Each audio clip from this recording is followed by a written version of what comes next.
The lantern nearly slipped from Katherine Taylor's trembling fingers as she stood on the wooden ladder in the cavernous darkness of the barn, realizing that even filling this empty space with light could not chase away the hollow ache that had settled deep in her chest since the day her father died 3 months ago. It was September of 1877, and the evening air in Concord, New Hampshire, carried the first whisper of autumn chill. Katherine had inherited the ranch from her father, a modest spread of land with a handful of horses, several head of cattle, and this enormous barn that now seemed to mock her with its emptiness. The harvest dance was tomorrow night, and she had volunteered to prepare the barn as she had done every year since she was 12 years old. Back then, her father would steady the ladder while she hung the lanterns, his deep laugh filling the space as he told her stories about the old days when he first came west from Boston to make his fortune. Now at 23, Katherine stood alone in the gathering dusk, hooking lantern after lantern onto the iron fixtures her father had installed along the rafters. The barn could hold nearly 100 people when the townspeople gathered for their seasonal celebrations, and it took dozens of lanterns to properly illuminate the space. Her arms ached from reaching overhead, and her neck was stiff from looking up, but she refused to stop.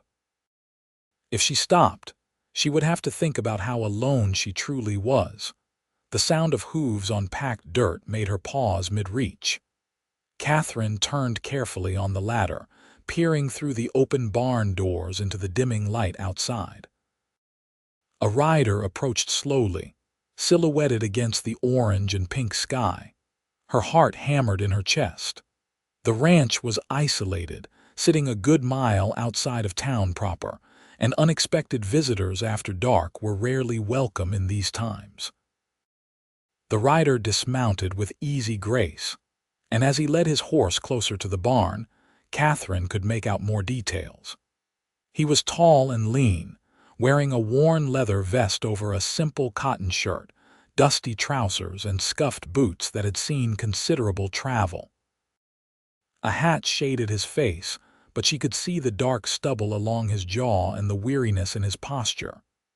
"Evening, madam," he called out, his voice rough but polite. He stopped a respectful distance from the barn entrance. "I saw your light from the road. My horse threw a shoe about 2 miles back. I was hoping I might water him here and perhaps get directions to the nearest smithy." Katherine climbed down from the ladder carefully, smoothing her simple cotton dress as her feet touched the ground. She kept the ladder between them, a flimsy barrier but something nonetheless. "There is a trough just outside to your left," she said, trying to keep her voice steady. "The smithy in town will be closed now, but he opens at dawn. Samuel Morrison is his name. His shop is on the main street. You cannot miss it." The stranger led his horse to the trough, and the animal drank deeply. In the lantern light that spilled from the barn, Katherine could see him more clearly now. He was perhaps 28 or 29, with dark hair that curled slightly at his collar and eyes that seemed to take in everything without appearing threatening. There was something worn about him, like a man who had traveled far and seen much, not all of it good. "I am obliged to you, madam," he said, removing his hat. "Name is Owen Zimmerman. I have been riding up from Virginia, heading toward the logging camps up north. Figure to find work there for the winter." "Katherine Taylor," she replied, then hesitated. Something about his manner put her at ease, though she knew she should be more cautious. "You are welcome to water your horse, Mr. Zimmerman. There is a boarding house in town, about a mile down the main road." Owen glanced at the darkening sky, then back at the barn where she had been working. "Forgive me for saying so, Miss Taylor, but that seems like a considerable amount of work for one person. Are you preparing for something?" Despite herself, Katherine felt a small smile tug at her lips. "The harvest dance, it is tomorrow night. The whole town comes. I have been hanging lanterns since mid-afternoon. And you still have how many more to go? She turned to look at the barn's interior, at the dark spaces still waiting for light. 20, perhaps 25 more. Owen was quiet for a moment, stroking his horse's neck. I do not mean to impose, Miss Taylor, but if you would permit it, I could help you finish. My horse needs to rest anyway before I take him into town, and I am handy enough with a ladder. Consider it fair payment for the water and your kindness. Catherine's first instinct was to refuse. She did not know this man, and accepting help from a stranger would set tongues wagging in town. But as she looked at the remaining work and felt the exhaustion deep in her bones, both physical and emotional, she found herself nodding. That would be appreciated, Mr. Zimmerman. Thank you. They worked together in a comfortable rhythm that surprised Katherine. Owen proved true to his word, climbing the ladder with the ease of someone accustomed to heights and physical labor. She handed him lanterns one by one, and he hooked them carefully onto the fixtures, adjusting them so they would hang properly and not swing in any draft. As they worked, they talked in the way people do when focused on a shared task, their words coming easily without the pressure of formal conversation. How long have you lived here? Owen asked as he reached for another lantern. All my life, Katherine replied. My father bought this land when I was just a baby. He had dreams of building something lasting, something he could pass down. He did well enough, I suppose. The horses are good stock, and the cattle are healthy. He must be proud of what he built. The simple past tense made Catherine's throat tighten. He passed 3 months ago. Heart gave out while he was mending fence in the south pasture. He was only 52. Owen paused in his work, looking down at her from the ladder. In the lantern light, his expression was genuinely sympathetic. I am sorry for your loss, Miss Taylor. That is a hard thing to bear alone. Yes, she said simply, because there was nothing else to say that would not sound like self-pity. They continued hanging lanterns, and the barn gradually filled with warm, golden light. Katherine found herself studying Owen when he was focused on his task, noting the careful way he handled each lantern, the consideration he gave to making sure everything was secure and properly placed. His hands were scarred and calloused, the hands of a man who had worked hard his entire life, but they were gentle with the fragile glass lantern panes. What about you? She asked. Where is your family? Gone, Owen said quietly. My parents died of fever when I was 16. I had a brother, but he went west to California 5 years back. Have not heard from him since. I worked a ranch in Virginia for a while, but the owner died and his son sold the place to settle debts. That is when I decided to head north, see what opportunities might be there. That sounds lonely. He smiled, though there was sadness in it. It is. But I am accustomed to it by now. A man learns to make his own way. They finished the last of the lanterns just as full darkness settled over the land. The barn glowed like a beacon, warm and inviting, ready for tomorrow's celebration. Katherine stood in the center of the space, turning slowly to take it all in. Every year she did this, and every year it filled her with a sense of accomplishment and anticipation. But this year, the beauty of it made her heart ache instead. It looks wonderful, Owen said, coming to stand beside her. The whole town is lucky to have someone willing to put in this kind of work. My father started the tradition, Katherine said softly. He believed the community needed gathering places, celebrations that brought people together. He said it was too easy to forget our shared humanity when everyone stayed isolated on their own land. He sounds like he was a wise man. He was. I miss him terribly. The words came out before Katherine could stop them, and to her horror, she felt tears begin to sting her eyes. She turned away quickly, embarrassed by the sudden show of emotion in front of this stranger. But Owen did not seem uncomfortable. Instead, he said gently, Grief is not something to apologize for, Miss Taylor. It means you loved deeply, and that is never something to be ashamed of." The kindness in his voice broke something loose inside her. Katherine pressed her hands to her face as quiet sobs shook her shoulders. She cried for her father, for the loneliness of the past 3 months, for the uncertainty of trying to run a ranch alone, for all the questions she still had that would never be answered. And through it all, Owen stood nearby, not touching her but present, a solid and steadying presence in the glowing barn. When the storm of tears finally passed, Katherine wiped her eyes with the back of her hand, taking a shaky breath. "Forgive me. I do not usually fall apart like that, especially in front of strangers." "There is nothing to forgive," Owen said. "And maybe we are not complete strangers anymore. After all, we have worked together and that counts for something." Katherine looked up at him then, really looked at him, and saw genuine kindness in his weathered face. There was something about Owen Zimmerman that made her feel less alone, even though she had only known him for an hour. It was a dangerous feeling, she knew. He was a drifter heading north, and she was a woman trying to hold onto her father's legacy.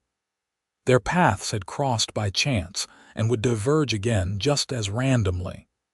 "You should get your horse to town before it gets too late," she said, trying to inject practicality back into the moment. "The boarding house fills up quickly on dance weekends." Owen nodded, but he hesitated before moving toward the door. "Will you be at the dance tomorrow, Miss Taylor?" "I had not planned on it," Katherine admitted. "I prepared the barn, but dancing feels wrong somehow so soon after my father's passing." "I understand," Owen said. "But if you change your mind and if I am still in town, I would be honored to have a dance with you, as thanks for your hospitality tonight." Before Katherine could respond, he had settled his hat on his head and collected his horse. She walked with him to the edge of her property, watching as he swung up into the saddle with practiced ease. In the moonlight, he touched the brim of his hat in farewell. "Thank you again for your help, Mr. Zimmerman," Katherine called. "It was my pleasure, Miss Taylor. I hope you find some light in your heart again soon. A woman who can create that much beauty in an empty barn deserves to feel joy herself." Then he was riding away, and Katherine stood alone in the darkness, watching until his silhouette disappeared into the night. She walked back to the barn slowly, her heart feeling strangely lighter despite the tears she had shed. Inside, the lanterns glowed warmly, transforming the empty space into something magical and full of promise. That night, Katherine lay in her bed in the small ranch house and could not sleep. Her mind kept returning to the stranger who had appeared out of the twilight, who had helped her without expecting anything in return, who had witnessed her grief without judgment. She told herself it was foolishness to think about him any further. He would be gone by morning, heading north to the logging camps, and she would never see him again. But as she finally drifted off to sleep, Katherine's last conscious thought was of Owen Zimmerman's kind eyes and the gentle way he had said that creating beauty meant she deserved to feel joy. The morning of the harvest dance dawned clear and bright, the September sun warm despite the cool edge in the air. Katherine went through her chores with mechanical efficiency, feeding the horses, checking on the cattle, collecting eggs from the henhouse. Her neighbor, old Silas Tompkins, came by around mid-morning to help her move hay bales to the barn for seeding, and he chattered on about who would be at the dance that night, which young men might ask her to dance, how life goes on even after loss. Katherine listened politely, but her mind was elsewhere. She kept thinking about Owen, wondering if he had made it to town safely, if the smithy had been able to repair his horse's shoe, if he was already gone, continuing his journey north. It should not matter to her. One evening of shared work and honest conversation should not have affected her so deeply. Yet it had, and she could not quite explain why. By early afternoon, townspeople began arriving at the ranch to help with final preparations. Tables were set up for food and drink. Musicians arrived with their instruments, tuning fiddles and checking the small raised platform that served as a stage. The women of the town brought dishes covered with cloth, pies and cakes, roasted meats and fresh bread. The barn filled with the sounds of laughter and conversation, community coming together as her father had always envisioned. Katherine moved through it, all feeling like a ghost, present but not truly participating in the joy around her. Several people expressed surprise when she said she would not be dancing, but most understood. Margaret Peterson, who had been friends with Katherine's mother before she died giving birth to a stillborn son when Katherine was 5, squeezed her hand and said, "Your father would want you to find happiness again, dear. When you are ready, not before, but eventually. Do not lock yourself away from life." As evening approached and the first lanterns were lit, Katherine slipped out of the barn and walked back to her house. She had done her duty by providing the space and preparing it properly. No one would fault her for not attending the actual festivities. But as she stood on her porch, watching more wagons and riders arrive, hearing the first strains of fiddle music begin, she felt something twist in her chest. Her father had loved these dances. He had always been the first on the floor, pulling Katherine out to spin her around until she was dizzy with laughter. He had believed that community was built not just through shared work, but through shared celebration, through music and dancing and the simple joy of being together.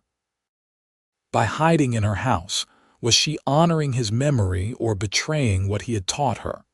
Katherine went inside and stood in front of the small mirror in her bedroom. She looked pale and tired, her hair pulled back in a simple bun, her dress plain and practical. Slowly, almost without conscious decision, she began to prepare herself properly. She washed her face and neck, then unpinned her honey-colored hair and brushed it until it shone, leaving it loose around her shoulders. From her wardrobe, she pulled out a dress she had not worn in months, a deep green cotton with small buttons up the front and lace at the collar. It had been her mother's once, altered to fit Katherine's slimmer frame. As she buttoned the dress and pinched her cheeks for color, Katherine caught her reflection and barely recognized herself. She looked younger somehow, less burdened, almost hopeful. The transformation felt dangerous and thrilling at the same time. The sun was setting as she walked back to the barn, painting the sky in shades of orange and red. Music poured out of the open doors along with light and laughter. Katherine paused at the entrance, suddenly nervous. But then Margaret Peterson spotted her and let out a delighted cry, rushing over to embrace her. "Katherine, you came. Oh, your father would be so pleased. Come in, come in. Let me get you some punch." Before Katherine could protest, she was swept into the warmth and chaos of the dance. The barn was packed with people from town and the surrounding ranches. Children ran between the adults, playing games of tag and stealing sweets from the dessert table. Young couples danced in the center of the floor, while older folks sat on hay bales around the edges, tapping their feet to the music and gossiping good-naturedly. Katherine accepted a cup of punch and allowed herself to be drawn into conversations, responding to questions about how she was managing the ranch, whether she had thought about selling, if she needed any help with the autumn work. She fielded marriage suggestions from well-meaning older women who thought she needed a husband to properly run the property. Through it all, she smiled and nodded and tried to appear engaged, but part of her attention was elsewhere, scanning the crowd for a face she knew she had no right to be looking for. Then she saw him. Owen Zimmerman stood near the far wall of the barn, partially hidden in shadow between two of the lanterns he had helped hang the night before. He was cleaned up, his jaw freshly shaved, wearing what looked like a borrowed shirt that was slightly too large for his lean frame. He was watching the dancers with an expression that mixed longing and isolation, clearly present at the gathering but not truly part of it. Their eyes met across the crowded barn, and Katherine felt her heart skip a beat. Owen's face transformed with surprise and something else, something warm and pleased. He began to make his way through the crowd toward her, and Katherine stood frozen, her punch cup forgotten in her hand. "Miss Taylor," he said when he reached her, his voice pitched to carry over the music. "I confess I am surprised to see you here. Pleased, but surprised." "I could say the same of you, Mr. Zimmerman," Katherine replied, finding her voice. "I thought you would be halfway to the logging camps by now." Owen smiled, and it changed his entire face, making him look younger and less careworn. "I thought so too, but when the smithy was repairing my horse's shoe, he mentioned the harvest dance.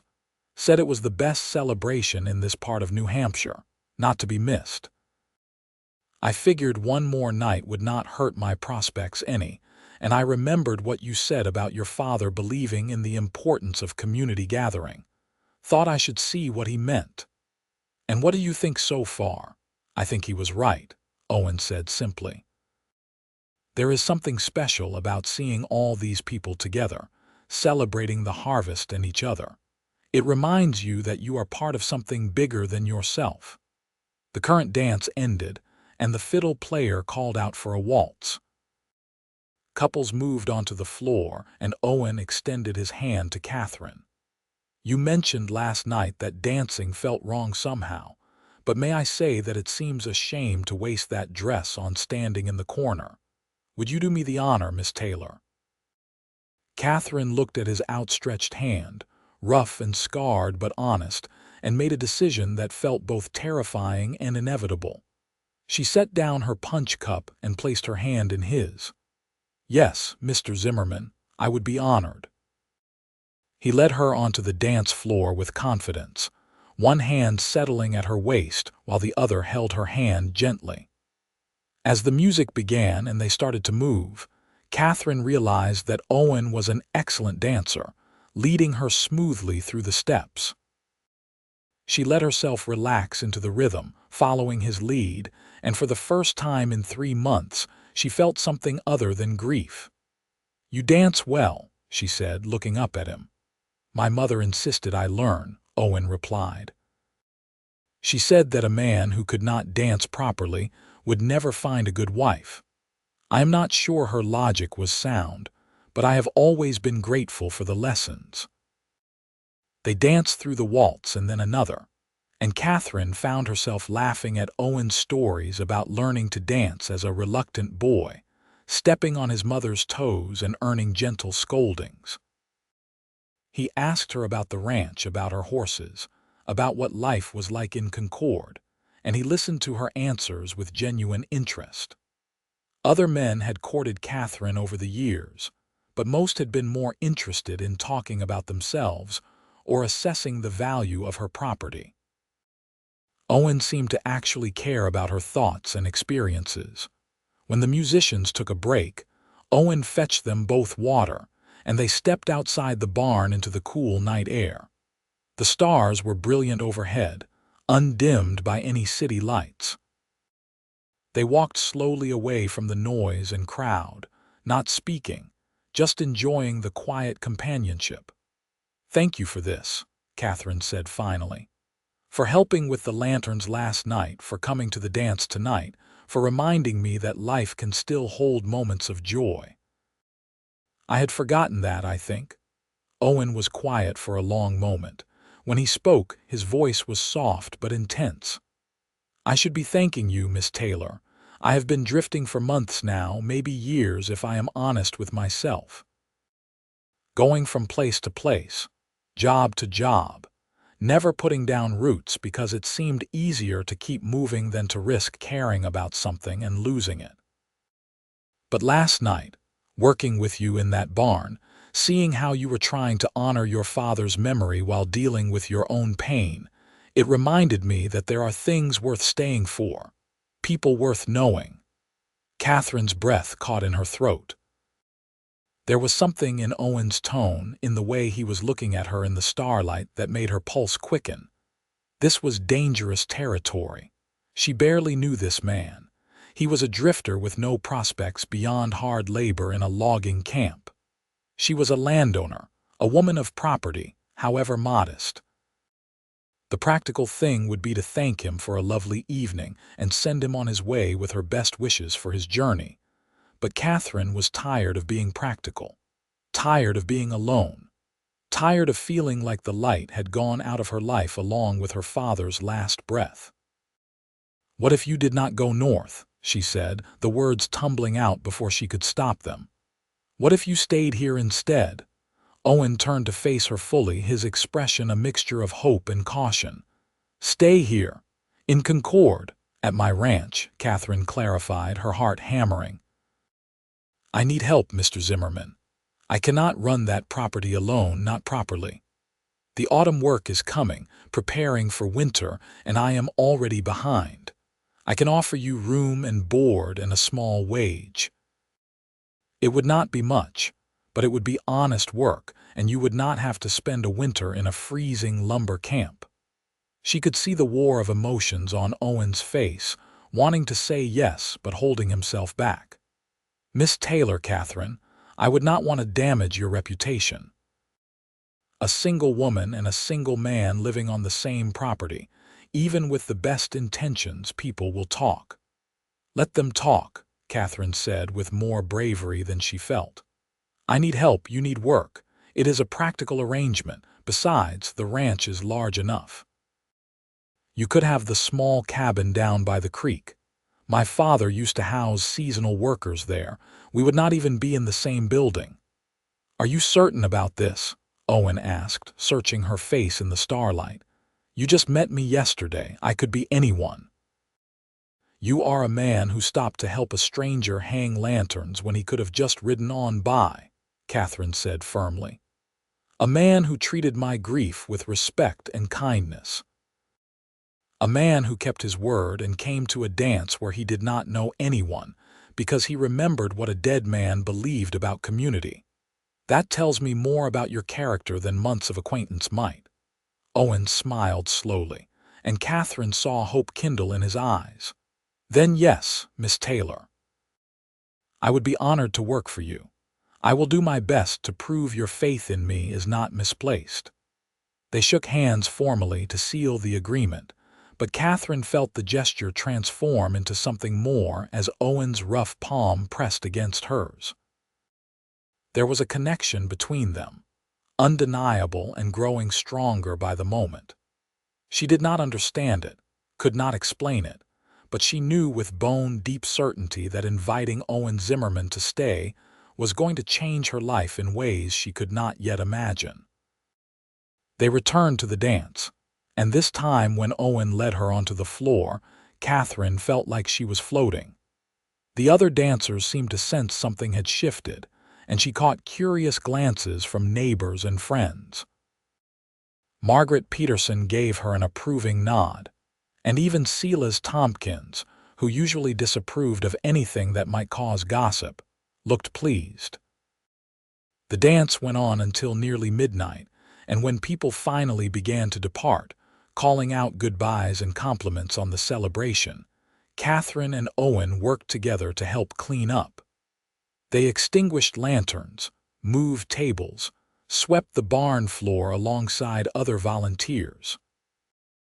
It felt natural and right, working beside him, anticipating what needed to be done and moving in comfortable synchronicity.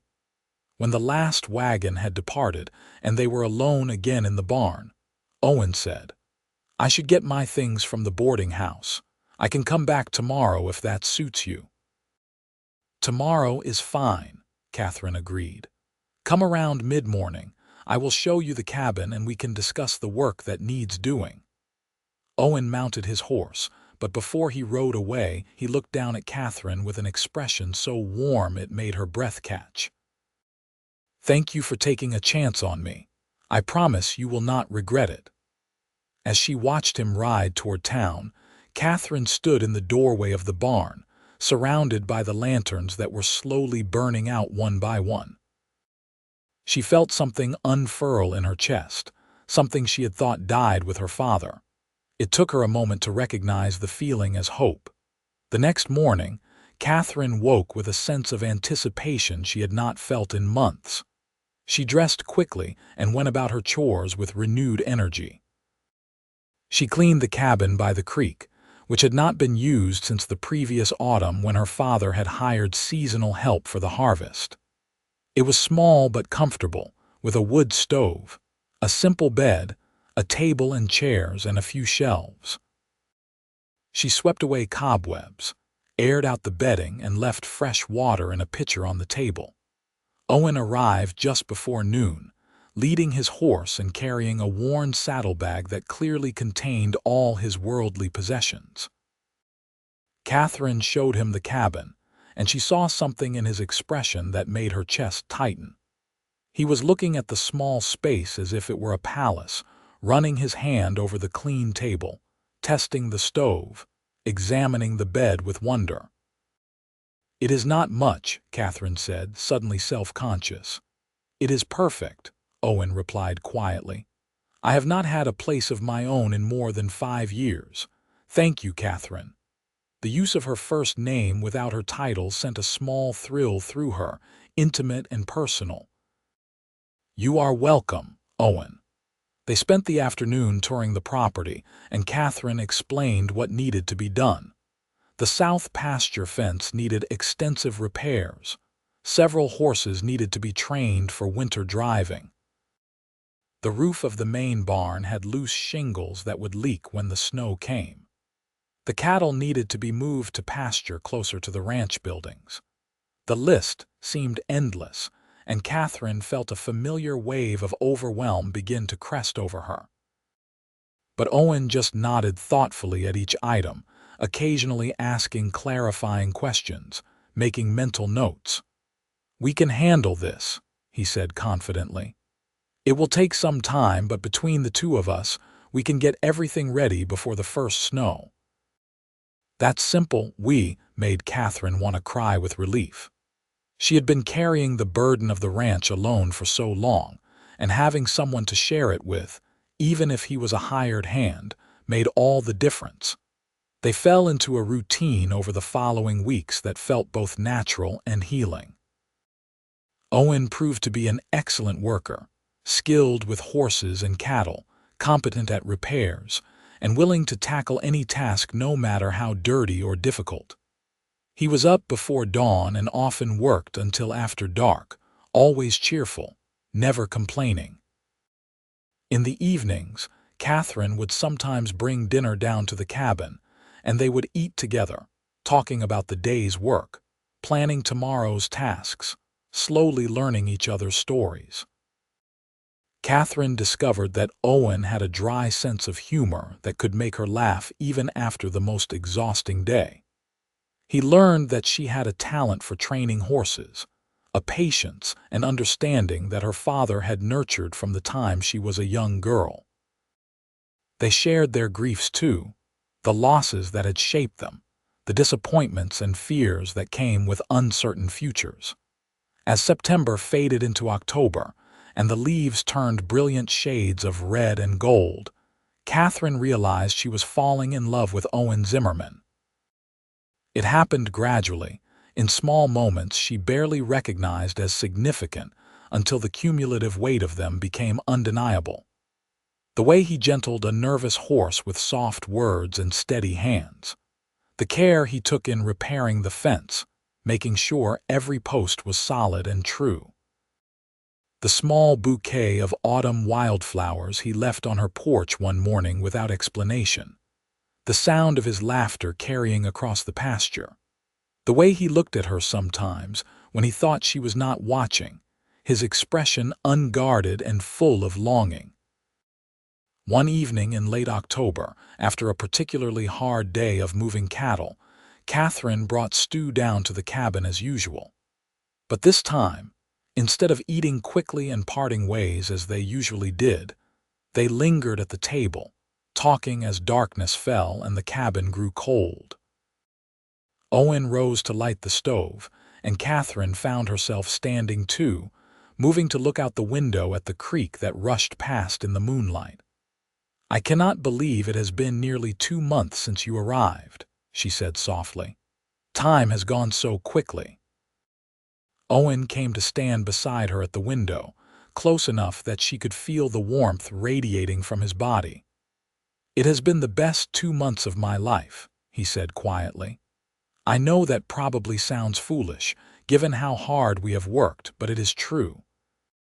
I have never felt as content as I do here, working this land with you." Katherine turned to look up at him, and the expression on his face took her breath away. There was love there, open and honest, mixed with uncertainty and fear of rejection. "Owen," she whispered. "I know I have no right," he said, his voice rough with emotion. "I am just a drifter you took pity on. I have nothing to offer you beyond my labor and my loyalty.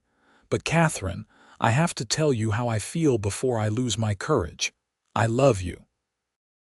I think I started loving you that first night in the barn when you cried for your father, and I saw how deeply you could feel, how much you cared.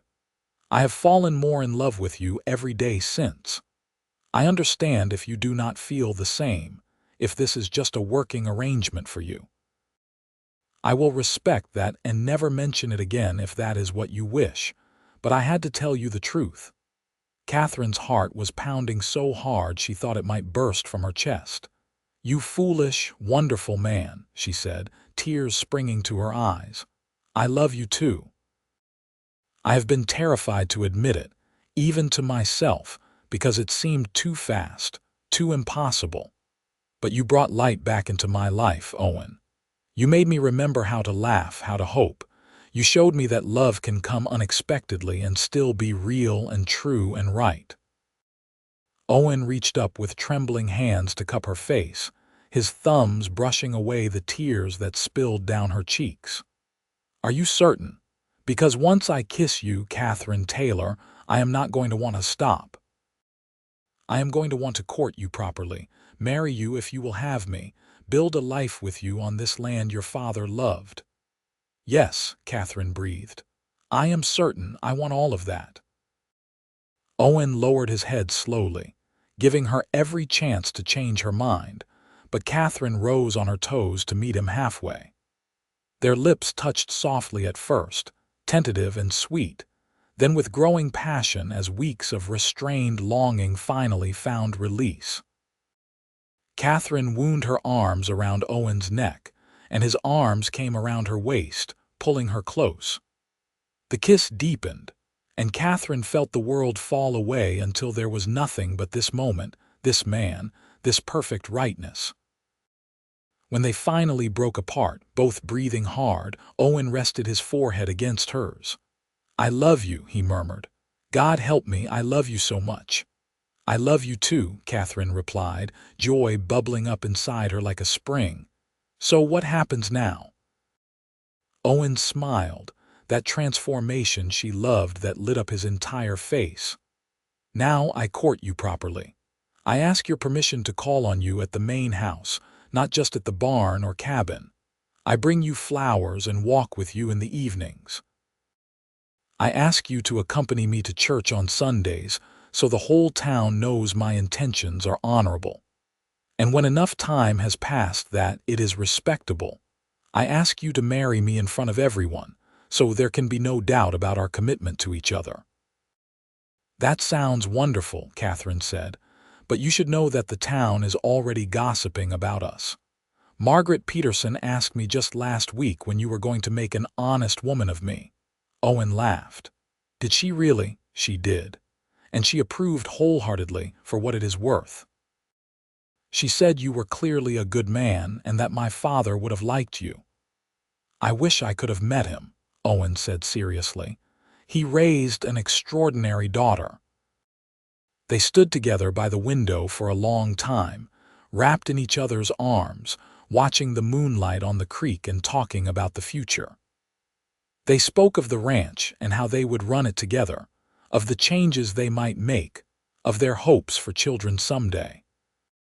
It was the first time Katherine had let herself imagine a future beyond simple survival, and the possibilities filled her with excitement. True to his word, Owen courted Katherine properly over the following weeks. He moved with respect and propriety, calling at the main house in the evenings, walking with her through the autumn landscape, attending church with her on Sundays. The town watched with approval as the lonely cowboy and the grieving rancher's daughter found happiness together.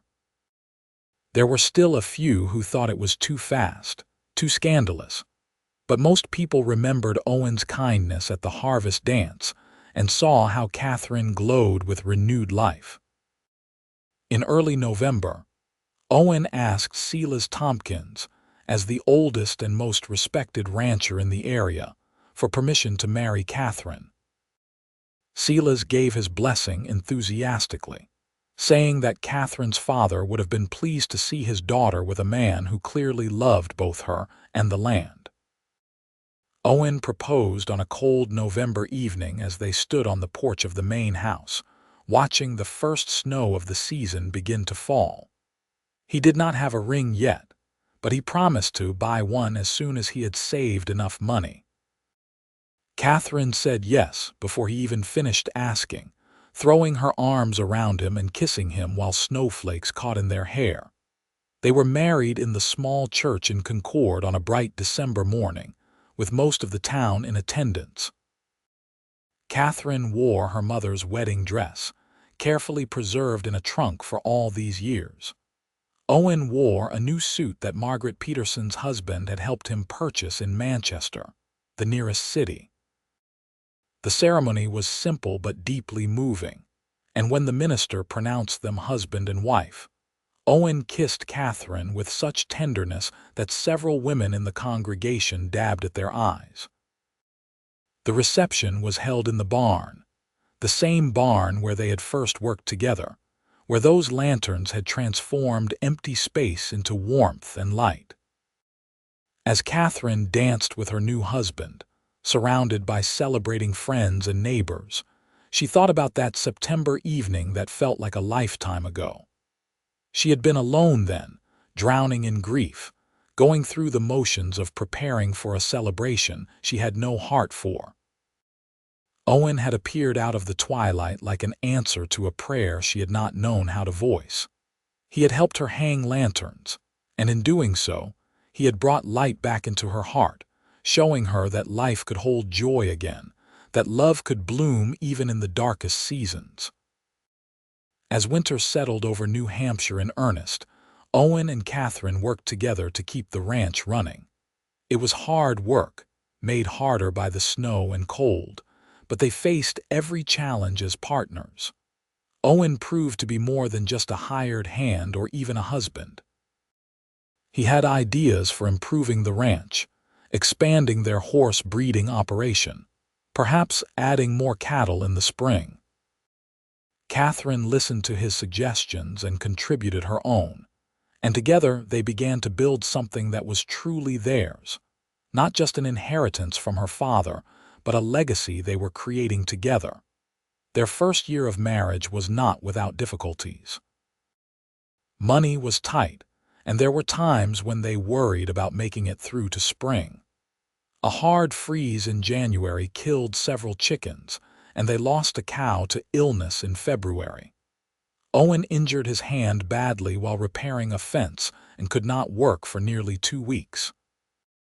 Katherine caught a terrible cold that left her bedridden for days, but through every challenge, they supported each other with patience and love. Owen nursed Katherine back to health with the same gentle care he showed to frightened horses. Katherine helped Owen with his physical therapy exercises to regain full use of his injured hand, massaging the scarred tissue and encouraging him when he grew frustrated with his progress. In the evenings, they would sit by the fire in the main house, Katherine mending clothes or doing needlework while Owen whittled small figures from scrap wood, a hobby he had picked up as a boy. They talked about everything and nothing, sharing dreams and fears, making plans for the future, simply enjoying each other's company. Sometimes they would read aloud to each other from the few books Catherine's father had collected over the years.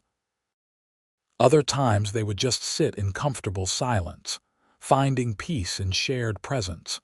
Spring came late in 1878, but when it finally arrived, it brought renewed hope and energy. Katherine and Owen plunged into the work of planting, repairing winter damage, preparing for the birth of foals and calves. They hired 2 seasonal workers to help with the heaviest labor, and Owen proved to be an excellent manager, treating the men with fairness and respect while ensuring the work was done properly.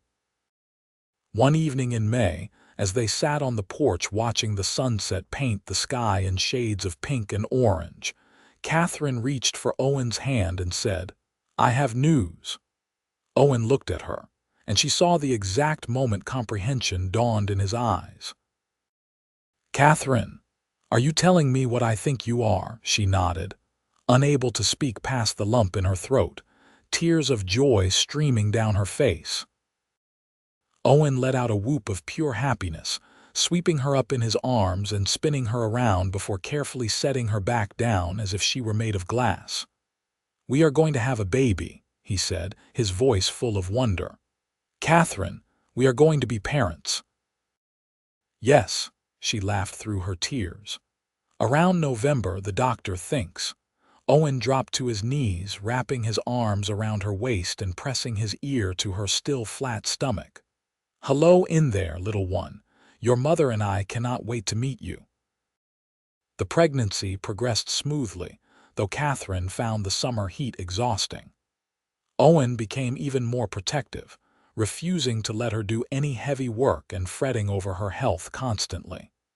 Katherine found his concern endearing even when it became slightly overbearing. Margaret Peterson visited often, bringing advice and baby clothes her own children had outgrown, helping Katherine prepare for the new arrival. In early November, exactly 2 years after their wedding, Katherine went into labor.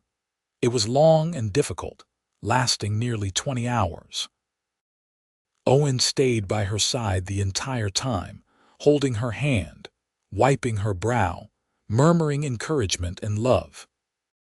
When their son finally entered the world with a loud, healthy cry, Owen wept openly, pressing kisses to Katherine's exhausted face and whispering, "Thanks to God, and to her for the incredible gift she had given him." They named the baby Oliver, after Owen's father. He was a sturdy child with his mother's honey-colored hair and his father's dark eyes. From the beginning, Oliver seemed to know he was loved beyond measure.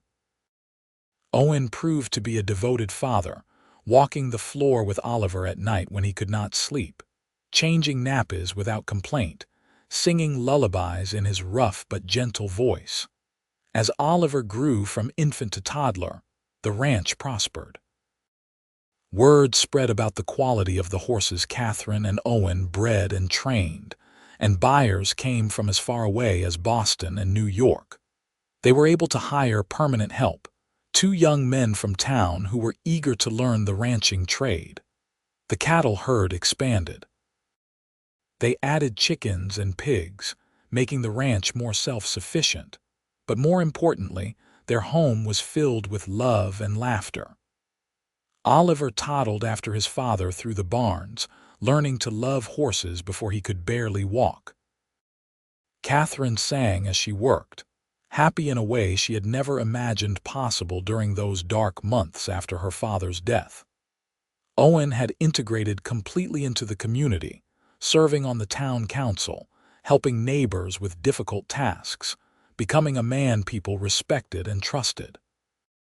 In the autumn of 1880, they prepared to host the harvest dance at their barn once again.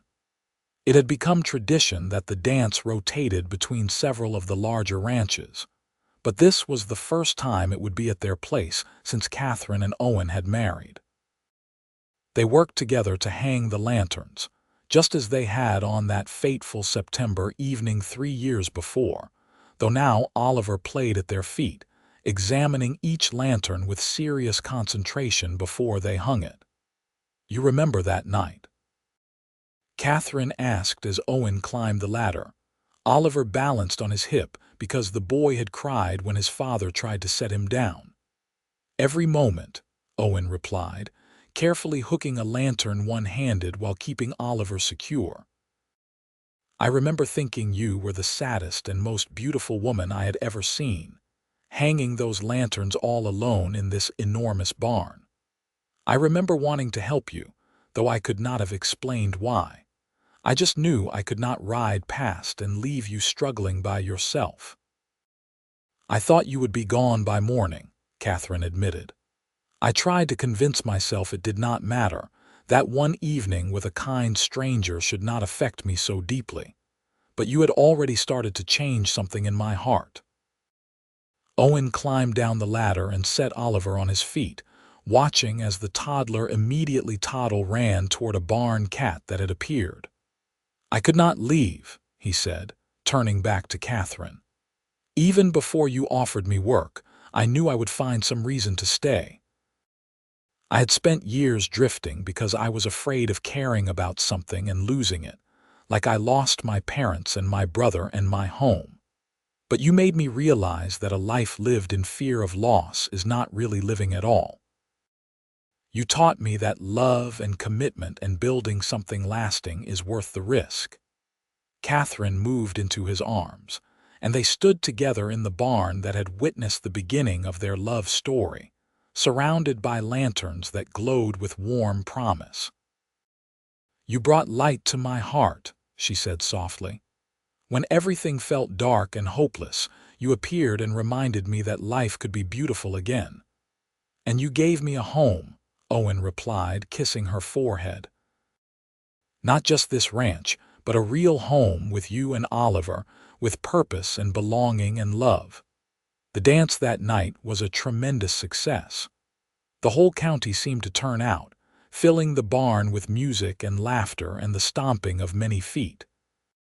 Katherine and Owen danced together as they had on that first night, but now there was no uncertainty, no tentative exploration of new feelings. They moved together with the ease of long practice, secure in their love and commitment.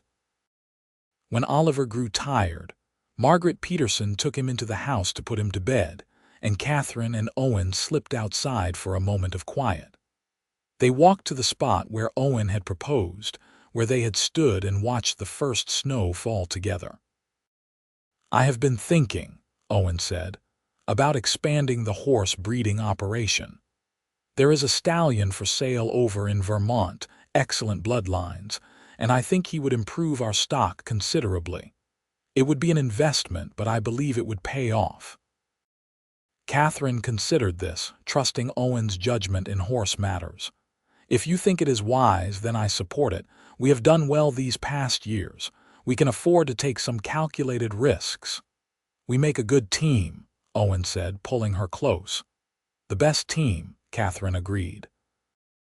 They stood under the stars, listening to the music from the barn, feeling the cool autumn breeze, completely content in the life they had built together. It had not been easy. There had been challenges and setbacks, hard work and sacrifice. But every struggle had been worth it to arrive at this moment, this feeling of complete rightness. As the years passed, Oliver was joined by two siblings, a daughter they named Olivia in 1882 and another son, Owen Jr., in 1884.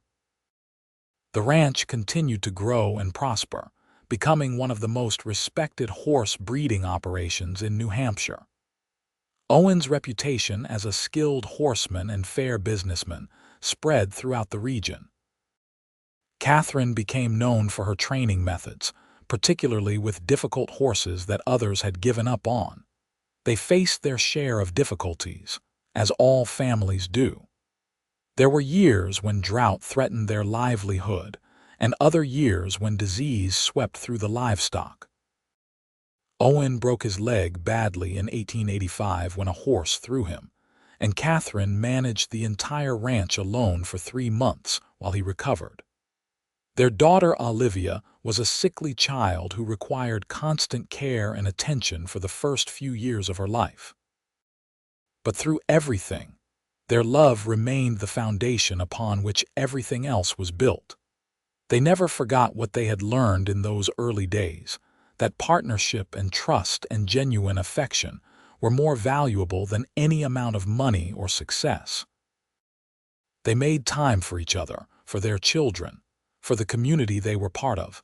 On their 10th wedding anniversary in 1888, Owen took Katherine back to the barn where they had first met. The children were staying with Margaret Peterson for the night, giving them a rare evening alone. Owen had hung new lanterns throughout the space, even more than that first night, transforming the barn into a glowing sanctuary. "Dance with me," he said. Though there was no music, Katherine went into his arms without hesitation, and they swayed together in the silence, creating their own rhythm. As they moved, Owen sang softly, one of the songs from that first harvest dance, his voice rough but full of love. "You have given me everything I never knew I needed," Katherine said when the song ended. "A true partner, a loving father for our children, a life filled with purpose and joy. I love you more today than I did on our wedding day, and I loved you desperately then." "And you took a chance on a lonely drifter," Owen replied, cupping her face in his work-roughened hands. "You saw past the dust and uncertainty to the man I could be with the right woman beside me. You made me want to be better, to build something lasting, to put down roots and grow into the life we have created. Every good thing in my life comes from you, Katherine." They kissed in the lantern light, surrounded by the warmth and glow that had brought them together, and Katherine felt the same flutter in her heart that she had felt on that September evening so long ago. Love, it seemed, only deepened and strengthened with time when it was built on a foundation of respect, partnership, and genuine affection. As their children grew, Katherine and Owen made sure to pass on the values that had sustained them. They taught Oliver, Olivia, and Owen Jr. about the importance of hard work, but also about compassion and community. The children learned to ride almost before they could walk, to care for animals with patience and kindness, to keep their word and treat others with respect. The barn where Katherine and Owen had met became central to their family traditions. Every September, they hosted the harvest dance, and the whole family participated in the preparations. The children would help hang lanterns under their parents' watchful eyes, and Katherine and Owen would tell them the story of how they met, how a lonely cowboy had stopped to help a grieving woman and found love in an empty barn full of promise. Oliver grew into a serious young man who shared his father's talent with horses. Olivia overcame her early health challenges to become a vibrant, joyful girl with her mother's gift for gentling difficult animals. Owen Jr. was the adventurous one, always exploring the furthest corners of the ranch, dreaming of seeing the world beyond New Hampshire, but always coming home to the family he adored. In 1895, when their oldest son Oliver was 16, Owen and Katherine sat him down to discuss the ranch's future. "This land will be yours someday," Owen told him seriously. "Yours and your siblings. Your mother and I have built something here, but it will mean nothing if it does not continue after we are gone. We want you to learn not just the work of running a ranch, but the philosophy behind it. This place was built on love, partnership, and community. Those values matter more than profit or expansion." "I understand, Father," Oliver said. "You and Mother have taught us well. When my time comes, I hope to honor what you have built." Katherine reached across the table to squeeze her son's hand. "You already honor it, simply by being the man you are becoming. Your father and I are very proud of you." As the new century approached, Owen and Katherine found themselves looking back on their life together with deep satisfaction. They had built a successful ranch, raised 3 wonderful children, become pillars of their community. But more than any external achievement, they had created a marriage based on genuine love, respect, and partnership. On a cool September evening in 1899, as they walked through the pastures checking on the horses one last time before bed, Katherine slipped her hand into Owen's. They were both in their 40s now, no longer young, showing the wear of years of hard work in the lines on their faces and the silver in their hair. But their love was as strong as ever, perhaps stronger for having weathered so many seasons together. "You ever regret it?" Katherine asked. "Giving up your plans to go north to the logging camps. You could have had a different life." Owen stopped walking and turned to face her, moonlight silvering his dark hair. "Not for one second. Katherine, you are my life. This ranch, our children, the community we are part of, all of it comes from that decision to stay. If I had kept riding north, I would have spent the rest of my days alone and empty, probably dying young in some logging accident, forgotten by everyone. Instead, I have lived a life rich with meaning and love. How could I possibly regret that?" Katherine pressed close to him, breathing in the familiar scent of hay and horses and the soap he used. "I was so lost when you found me. I did not realize how much I needed someone to share the burden, to remind me that life could hold joy again." "We found each other," Owen corrected gently. "You were hanging lanterns in an empty barn, trying to create light and beauty despite your grief. I was a lonely cowboy who had forgotten what home felt like. We were both searching for something without knowing what we needed, and somehow, miraculously, we discovered it in each other." They continued their walk, hand in hand, comfortable in the silence between them. When they reached the barn, Katherine noticed that one of the lanterns they kept permanently installed had gone out. Without discussing it, Owen fetched the ladder while Katherine found matches and fresh oil. Working together as they had done so many times over the years, they refilled and relit the lantern, watching as warm light spilled out into the darkness once more. "There," Katherine said with satisfaction. "Everything as it should be." "Yes," Owen agreed, but he was looking at her, not the lantern. "Everything exactly as it should be." They walked back to the house together, past the cabin where Owen had lived during those first months, past the pastures where their horses grazed peacefully, past the hen house and the smoke house and all the other buildings that made up their ranch. Lights glowed in the windows of the main house, where their children were likely reading or talking before bed, creating their own memories in the home their parents had built. As they climbed the porch steps, Katherine paused to look back at the barn, at the lantern light visible through the open doors. "It all started there," she said softly, "with lanterns and darkness and a stranger who became everything." Owen wrapped his arms around her from behind, resting his chin on top of her head. "No, it started with a brave woman who kept creating light even when her own heart was dark. You taught me that, Katherine. You taught me that hope and love can bloom even in the emptiest spaces if we are willing to do the work of tending them." They went inside together, closing the door on the September night, secure in the knowledge that they had built something lasting and true. The ranch would continue after them, passed down to their children and eventually to grandchildren not yet born. The barn would host countless more harvest dances. The lanterns would continue to transform darkness into warmth and welcome.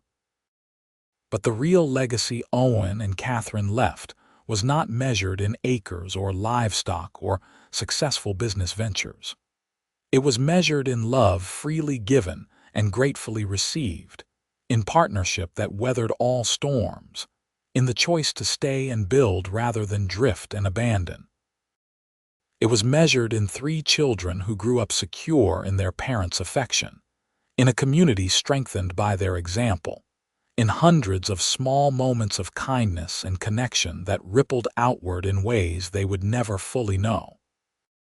Years later, when Owen and Katherine were old and gray, sitting on that same porch and watching their grandchildren play in the yard, they would still tell the story of how they met. The details never changed because the memory remained crystal clear. A lonely cowboy, a grieving woman hanging lanterns, a moment of connection that transformed 2 lives and created a legacy of love. "Best decision I ever made," Owen would say, stopping to help you that night. "Best decision I ever made," Katherine would reply, asking you to stay. And their grandchildren would laugh and beg to hear it again. This love story that had begun with lanterns in an empty barn, with darkness transformed into light, with 2 lonely people who found in each other exactly what they needed most. The ranch remained in the Zimmerman family for generations, each heir maintaining the traditions Owen and Katherine had established. The harvest dance continued to be held in the barn each September, with the same lanterns carefully preserved and lit year after year. And always, the story was told of how it all began, passed down like a precious heirloom, a reminder that love can appear unexpectedly in our darkest moments, bringing light to hearts that have forgotten how to hope. Oliver married a local girl named Sarah in 1900, and they gave Owen and Katherine their first grandchildren, twins born in 1901. Olivia eventually married a veterinarian from Manchester who moved to Concord to be near his wife's family, adding his skills to the ranch's operations. Owen Jr., true to his adventurous spirit, spent several years traveling before returning home in 1905 with a bride from California and stories that entertained the family for years. Through it all, Owen and Katherine remained the heart of the family, their love story the foundation upon which everything else was built. They worked together on the ranch until their bodies simply would not allow it anymore. And even then, they found ways to contribute, Owen advising on horse purchases, and Katherine teaching the grandchildren to gentle, skittish foals. On a September evening in 1915, Owen and Katherine walked slowly to the barn one last time. They were both in their 60s now, their bodies worn from decades of hard work, but their minds remained sharp and their love undiminished. The harvest dance was the next day, and their grandchildren had taken over the responsibility of hanging lanterns, but Owen and Katherine wanted to see it one more time. The barn glowed with light, just as it had on that night 38 years before when a lonely cowboy had stopped to help a grieving woman. Katherine and Owen stood in the center of the space, turning slowly to take it all in, remembering that first evening when they worked together without knowing they were building the foundation for a lifetime of love. "No regrets?" Katherine asked, as she had asked so many times over the years. "Not a single one," Owen replied, pulling her close for one last dance in the barn where their love had begun. "You brought light to my heart, Katherine Taylor Zimmerman. You showed me what home truly means." "And you brought light to mine," Katherine whispered, resting her head against his chest, hearing the steady beat of his heart. "You appeared when I most needed you, and you stayed. You chose me, chose us, chose this life. That gift is worth more than any treasure." They danced slowly in the lantern light, 2 people who had loved each other well for nearly 4 decades, who had built a life and family on a foundation of trust, respect, and genuine affection. Around them, the barn seemed to glow with more than just lantern light. It glowed with memory, with love, with the countless moments of joy and sorrow and ordinary grace that had filled the years. When the dance ended, they walked back to the house hand in hand, just as they had done thousands of times before. Their children and grandchildren waited for them. A family built on the love that had started with lanterns in an empty barn, with a lonely cowboy who brought light to a woman's grieving heart, with two people brave enough to choose hope and love even when it seemed impossible. And as the lanterns burned through the night, keeping watch over the barn where it all began, Owen and Katherine Zimmerman lay side by side in the bed they had shared for nearly 40 years, grateful beyond words for the extraordinary life they had built from that one September evening when a stranger stopped to help, and two lonely hearts discovered they did not have to be lonely anymore. Their story became legend in Concord, told and retold at harvest dances and family gatherings, a reminder that love can bloom in the most unexpected places, that kindness matters, that choosing to stay and build something lasting is always worth the risk. The lanterns still hang in that barn today, tended by generations of Zimmermans who remember where it all began and honor the legacy of love their ancestors created. In the end, that is what endures, not the ranch or the barns or even the family name, but the love that started it all, the light that dispelled darkness, the choice two people made to see each other truly and love each other completely. That is the real legacy Katherine and Owen left behind, more valuable than any inheritance, more lasting than any monument. They proved that a lonely cowboy and a grieving woman could find each other in the darkness and create something beautiful, something that would light the way for generations to come.